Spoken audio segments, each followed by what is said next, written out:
Thing Gautam గారు, ఈ పొత్తుకు సంబంధించి అన్ని పార్టీలు చర్చించుకుంటాయి. టీడీపీ కూటమి ఎవరితో వెళ్తుంది, ఎవరెవరు కలుస్తారు, ఈ రకమైన చర్చలు ఉంటాయి. ఇంకా చిన్న పార్టీలు పెద్ద పార్టీలు కూడా ఉండవచ్చు, కొంత కలిసేవాళ్ళు కూడా కలవచ్చు. ఇప్పుడు బీజేపీ కలుస్తుంది వీళ్ళతో అంటే ఒకవేళ సుమారుగా కాంగ్రెస్ కలిసే అవకాశం లేదు, కమ్యూనిస్టులు కలిసే అవకాశం లేదు కదా. ఇంకే చిన్న పార్టీ ఏమైనా కలిస్తే కలవచ్చు, లోక్సత్తా లాంటివి ఏమన్నా అనుకుంటున్నాను నేను, అంటే ఎగ్జాంపుల్ చెప్తున్నా. సో మీ అంచనా ఎలా ఉంది? పొత్తు ఉంటుందని మీరు అనుకుంటున్నారా? జరుగుతున్న ఈక్వేషన్స్ లేదా వీళ్ళ ఆలోచనలు, వీళ్ళ ప్రకటనలు, వీళ్ళ మాటలు, వెళ్ళిన తీరు చూస్తే మీకు ఏమనిపిస్తుంది? సో ఎన్నికలు దగ్గర పడుతున్న సందర్భంలో మొదటగా మిత్రులకి మీకు నమస్కారం. ఎన్నికలు సమీపిస్తున్న సమయంలో రాజకీయ సమీకరణలు, పొత్తులు సహజంగా జరుగుతాయి, ఇప్పుడు కూడా జరుగుతున్నాయి. పొత్తు ఉంటుందా లేదా అనేది రేపో సాయంత్రం లేకపోతే ఒక గంటలోనూ తేలిపోవచ్చు. సో అయితే మీరు చర్చ ప్రారంభించేటప్పుడు ఒక మంచి ప్రశ్నతో ప్రారంభించారు. ప్రజలకి ఏ పొత్తులైనా ఏ కూటములైనా ఏం సమాధానం చెప్పి ఓట్లు అడగాలి, కన్విన్స్ చేయాలనేది చాలా కీలకం. సో దానికి సంబంధించి ఒక కాంగ్రెస్ పార్టీ నాయకుడిగా ఆంధ్రప్రదేశ్ ప్రజలకు సంబంధించిన అంశాలని కొన్ని చర్చించాల్సిన అవసరం ఈ సందర్భంగా ఉంది. మీరు చాలా మంచి సమయానికి మాకు అవకాశం ఇచ్చారు పిలిచి. సో ఆంధ్రప్రదేశ్లో విభజన తర్వాత 2014లో ఆ రోజు బీజేపీ, పవన్ కళ్యాణ్ లేకపోతే చంద్రబాబు నాయుడు గారు కలిసి ఎలక్షన్కి వెళ్ళారు 2014. ఇదే టీం ప్రజలు దానికి అవకాశం ఇచ్చారు. ఎందుకు అంటే మోడీ గారు కొత్తగా అప్పుడు ప్రధాని కావడానికి బీజేపీ అభ్యర్థిగా ప్రచారం వచ్చారు.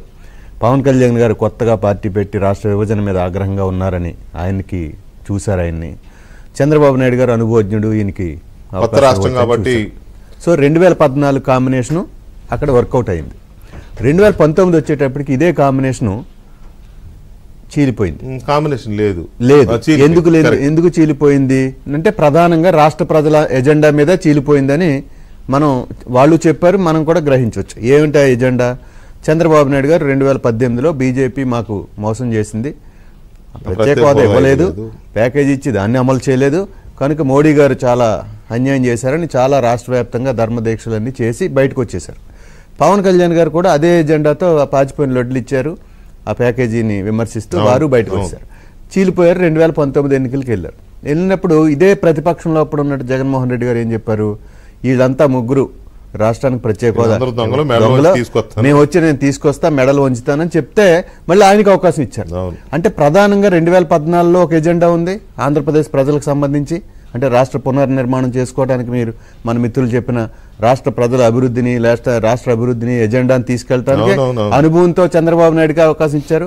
కేంద్రం 10 ఏళ్లు ప్రత్యేక హోదా ఇస్తానన్నారు కదా, వాళ్ళు కూడా అప్పుడు 10 ఏళ్ళు ఇస్తామన్నారు కదా, తిరుపతి సభకు వచ్చి మేనిఫెస్టోలో పెట్టారు కదా.